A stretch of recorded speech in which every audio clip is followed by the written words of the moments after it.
আসসালামু আলাইকুম বন্ধুরা, সবাই কেমন আছেন? আশা করি সবাই ভালো আছেন। আমি আল্লাহর রহমতে খুব ভালো আছি। আজকে আমি বানাবো পাকা আমের জুস। তো আমি এখানে পাকা আমের জুসের জন্য 2টি আম ধুয়ে এখন কেটে টুকরো করে নিয়েছি। কাটা আমগুলো একটা ব্লেন্ডারের জারে নিয়ে নিলাম। তো এখানে দিয়ে দেব আমি এই ছোট চামচের 4 চামচ চিনি। আপনারা আপনাদের স্বাদ অনুযায়ী চিনি দিতে পারেন। আমি আমার স্বাদ অনুযায়ী চিনি দিয়েছি।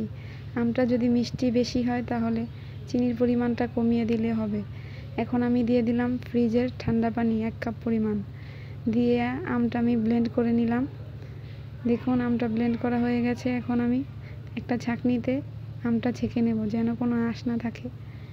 এখন আমি গ্লাসে বরফ কুচি নিয়ে নিয়েছি। বরফটা দিয়ে এখন আমের জুসটা আমি ঢেলে নেব। তো হয়ে গেল পাকা আমের জুস। খুবই মজাদার জুসটা। বন্ধুরা, আমার ভিডিওটি ভালো লাগলে প্লিজ লাইক করবেন। আমার চ্যানেলে যদি নতুন হয়ে থাকেন আমার চ্যানেলটিকে সাবস্ক্রাইব করে আমার পাশে থাকবেন। যারা অলরেডি আমার পাশে আছেন তাদেরকে অনেক অনেক ধন্যবাদ। সবাই ভালো থাকবেন।